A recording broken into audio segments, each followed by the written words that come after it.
ಶಿವಾಜಿ ಮೆರವಣಿಗೆ ಮೇಲೆ ಕಲ್ಲು ಚಪ್ಪಲಿ ತೂರಾಟ. ಬಾಗಲಕೋಟೆಯಲ್ಲಿ ನಿಷೇಧಾಜ್ಞೆ ಜಾರಿ ಮಾಡಲಾಗಿದೆ. ಇವತ್ತಿನಿಂದ ಫೆಬ್ರವರಿ 24ರ ತನಕ ನಿಷೇಧಾಜ್ಞೆ. ಬಾಗಲಕೋಟೆ ಎಸಿ ಸಂತೋಷ್ ಜಗಲಾಸರ್ ಆದೇಶ ಹೊರಡಿಸಿದ್ದಾರೆ. ಶಾಂತಿ ಸುವ್ಯವಸ್ಥೆ ಕಾಪಾಡೋ ಹಿನ್ನೆಲೆ ನಿಷೇಧಾಜ್ಞೆ ಜಾರಿಗೊಳಿಸಲಾಗಿದೆ. ಬಾಗಲಕೋಟೆ ಶಹರ, ವಿದ್ಯಾಗಿರಿ, ನವನಗರದ ಪ್ರದೇಶದಲ್ಲಿ ನಿಷೇಧಾಜ್ಞೆ ಇದೆ. 4ಕ್ಕೂ ಹೆಚ್ಚು ಜನರು ಒಂದ್ ಕಡೆ ನಿಲ್ಲೋ ಹಾಗಿಲ್ಲ, ಓಡಾಡೋ ಹಾಗಿಲ್ಲ.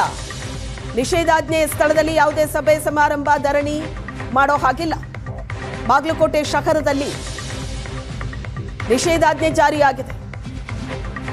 ಗುಂಪು ಗುಂಪಾಗಿ ಜನ ನಿಲ್ಲೋ ಹಾಗಿಲ್ಲ, ಓಡಾಡೋ ಹಾಗಿಲ್ಲ. ಯಾವುದೇ ಸಭೆ ಸಮಾರಂಭ, ಧರಣಿ ನಡೆಸೋ ಹಾಗಿಲ್ಲ. ಈಗ ನಿಷೇಧಾಜ್ಞೆ ಜಾರಿಯಾಗಿದೆ. ಶಿವಾಜಿ ಜಯಂತಿಯ ಮೆರವಣಿಗೆ ನಡೀತಾ ಇತ್ತು. ಮೆರವಣಿಗೆ ಸಂದರ್ಭದಲ್ಲಿ ಈ ಮಸೀದಿ ಬಳಿ ಬಂದಾಗಲೇ ಆಗಿರೋದು ಘಟನೆ.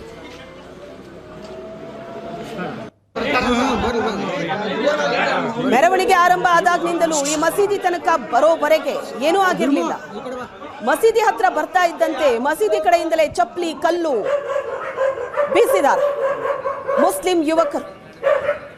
ಬಾಗಲಕೋಟೆಯ ಕಿಲ್ಲಾ ಓಣಿ ಬಳಿ ಕಿಡಿಗೇಡಿಗಳು ನಡೆಸಿದಂತ ಈ ಕೃತ್ಯಕ್ಕೆ ಇಡೀ ಬಾಗಲಕೋಟೆಯಲ್ಲಿ ಆತಂಕ ಇದೆ. ನಿಷೇಧಾಜ್ಞೆ ಜಾರಿಯಾಗಿದೆ. ಫೆಬ್ರವರಿ 24ರ ತನಕ ನಿಷೇಧಾಜ್ಞೆ ಜಾರಿಯಲ್ಲಿರುತ್ತೆ. ಪೊಲೀಸರು ಕಟ್ಟೆಚ್ಚರ ವಹಿಸಿದ್ದಾರೆ. ಈ ಕ್ರಿಯೆಗೆ ಪ್ರತಿಕ್ರಿಯೆಯಾಗಿ ಮತ್ತೊಂದು ಅವಘಡ ಆಗಬಾರದು ಅಂತ ಪೊಲೀಸರು ಇನ್ನಷ್ಟು ಜಾಗ್ರತೆ ತಗೋತಿದ್ದಾರೆ.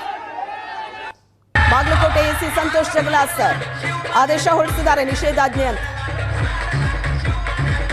ಶಿವಾಜಿ ಜಯಂತಿ ಮೆರವಣಿಗೆಯ ದೃಶ್ಯ ನೋಡ್ತಾ ಇದ್ದೀರಿ. ಮೊದಲ ದೃಶ್ಯ, ಅದ್ದೂರಿಯಾದ ಮೆರವಣಿಗೆ ನಡೀತಾ ಇತ್ತು. ಮ್ಯೂಸಿಕ್ಕಿಗೆ ಹೆಜ್ಜೆ ಹಾಕ್ತಾ ಇದ್ರು ಯುವಕರ ಗುಂಪು. ಆಗ ಮಸೀದಿ ಕಡೆಯಿಂದ ಕಲ್ಲು ತೂರಿ ಬಂದಿದೆ. ಕಲ್ಲು ಮತ್ತು ಚಪ್ಪಲಿ ಎಸೆದಿದ್ದಾರೆ. ಪರಿಸ್ಥಿತಿ ಉದ್ವಿಗ್ನಗೊಂಡಿದೆ. ನಿಷೇಧಾಜ್ಞೆ ಜಾರಿಯಲ್ಲಿದೆ.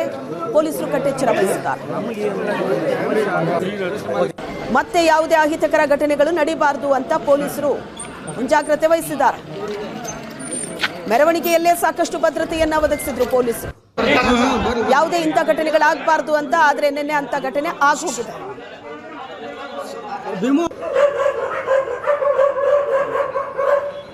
ಮಸೀದಿಯ ದೃಶ್ಯ ಕೂಡ ನೋಡ್ತಾ ಇದ್ದೀರಿ ನೀವು.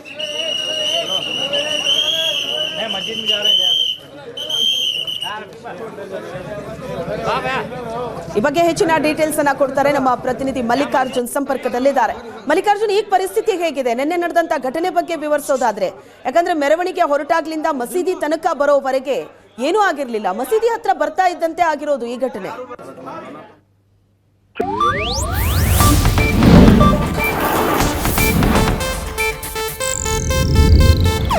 ಇದು ಏಷ್ಯಾನೆಟ್ ನ್ಯೂಸ್ ನೆಟ್ವರ್ಕ್ ಪ್ರಸ್ತುತಿ.